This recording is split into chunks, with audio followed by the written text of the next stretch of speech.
जी नमस्कार। तो मैं निकेत दीक्षित आप सभी के समक्ष हाजिर हो गया हूँ एनडी न्यूज़ अपडेट्स का एपिसोड लेकर।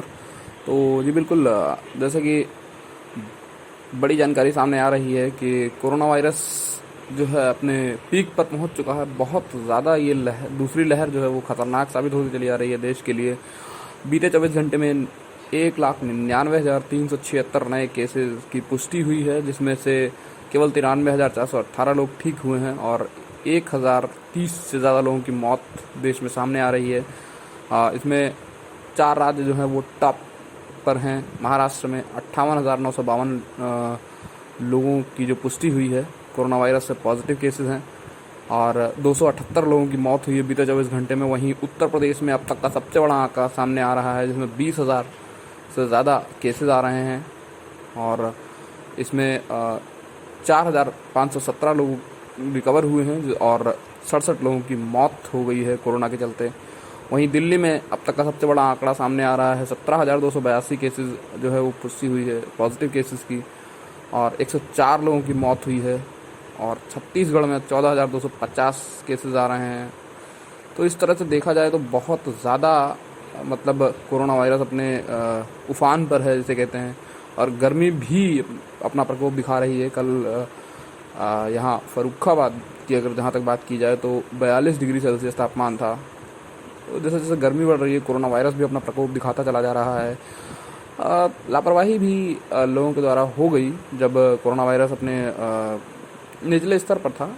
देश में कंट्रोल शायद जहाँ तक मुझे लगता है कि होने लगा था कोरोना वायरस पर, लेकिन जो लापरवाहियाँ की गई और लोगों का जो हिसाब किताब था वो ठीक नहीं था, उस वजह से कोरोना वायरस जो है फिर से तेज़ी से फैल गया और ये संक्रमण जो है अब अनियंत्रित होता चला जा रहा है। तो आप सभी से निवेदन है कि सावधानियां रखिए, क्योंकि कोरोना वायरस अब अनियंत्रित हो चुका है और आप लोग सावधानियां रखिए, क्योंकि सावधानी ही एकमात्र उपाय है अपने आप को बचाने का। और साथ ही साथ आपको बता दें कि उत्तर प्रदेश में अभी फ़िलहाल पंचायती चुनाव भी चल रहे हैं और आज वोटिंग भी हो रही है इनफैक्ट, और ये शाम 6 बजे तक चलेगी। और पश्चिम बंगाल में चुनाव जो हैं वो भी चल रहे हैं। तो 17 तारीख को वहाँ पर वोटिंग होनी है। 29 अप्रैल तक ये वोटिंग चलेगी। 8 फेज़ के चुनाव हैं, इसमें से कुछ फेजेस बचे हुए हैं। एग्जैक्टली मुझे याद नहीं है कितने फेजेस बचे हुए हैं। फ़िलहाल 29 अप्रैल तक ये चलेगी और 2 मई को ही काउंटिंग होगी। उत्तर प्रदेश में भी पंचायती चुनाव की काउंटिंग 2 मई को भी होगी, मतलब 2 मई को ही होगी, और पश्चिम बंगाल में भी।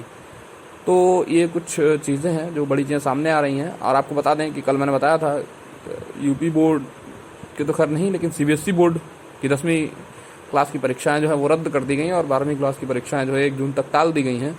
उसी के जस्ट बाद एक फैसला आया था राजस्थान बोर्ड का, जिन्होंने कि 10वीं और 12वीं की दोनों ही क्लासेस की परीक्षाएं जो है वो रद्द कर दी थी और अब क्राइटेरिया तय करेंगे कि किस आधार पर बच्चों को प्रमोट करना है। तो ये भी बड़ी खबर सामने आ रही है। राजस्थान बोर्ड ने अपनी परीक्षाएं जो है रद्द कर दी हैं 10वीं 12वीं क्लास की।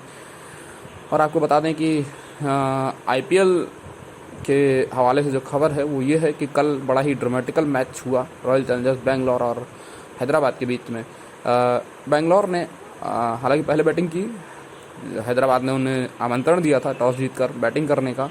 एक चेंज हुआ, देवदत्त पडिक्कल उम्मीद अनुसार वापस आ गए और रजत पाटीदार की जगह वो टीम में शामिल किए गए। उन्होंने 13 गेंद पर 11 रन बनाए। कोई दिक्कत नहीं है, रिकवरी के बाद पहला मैच तो चलता है ये थोड़ा बहुत प्रदर्शन।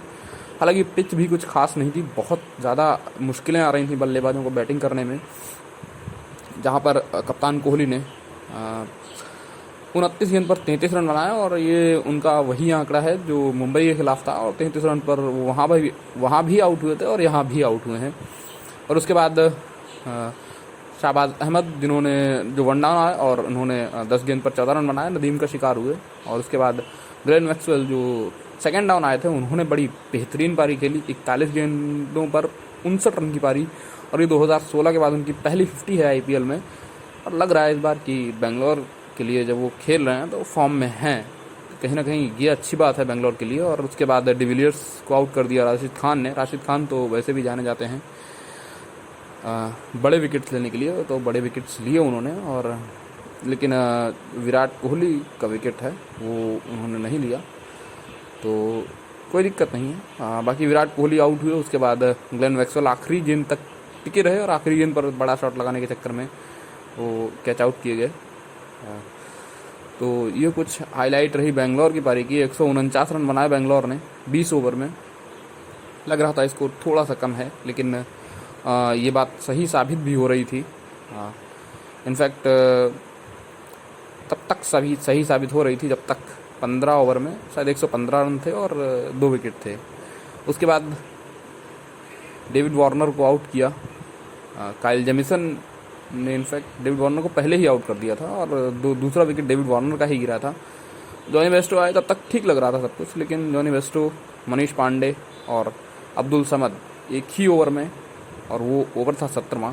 अब जब शाहबाज अहमद को बॉलिंग दी कैप्टन कोहली ने, तब सब सवाल खड़े कर रहे थे कि ये क्या मूव है उनका, और ये मूव इतना सही साबित हुआ कि 3 विकेट ले गए और केवल 1 रन दिया। उसके बाद हालांकि हुआ ये था कि आखिरी 5 ओवर में 42 रन की ज़रूरत थी, 4 ओवर में 35 रन, 24 में 35 चाहिए थे। और उसके बाद जब 18 गेंदों पर 34 रन रह गए तो सब अचंभे में थे कि ये मूव था और ये किस तरह टर्निंग पॉइंट साबित हुआ मैच का, वो देखने वाली बात थी। फिर 2 ओवर में जब रन चाहिए थे, 27 रन, आई थिंक 26 रन चाहिए थे, और उसके बाद राशिद खान ने कुछ अच्छे शॉट्स लगाए और 18वें ओवर की आखिरी गेंद पर जब विजय शंकर आउट हुए, उसके बाद राशिद खान आए, उन्होंने अच्छे शॉट्स लगाए, लेकिन हुआ ये कि आखिरी ओवर में रन चाहिए थे 13, और मतलब रन 16 चाहिए थे, लेकिन 2 गेंदों पर 3 रन ले लिए थे, 1 गेंद पर 1 रन, और उसके बाद राशिद खान ने 2 रन लेकर के स्ट्राइक अपने पास रखी थी। और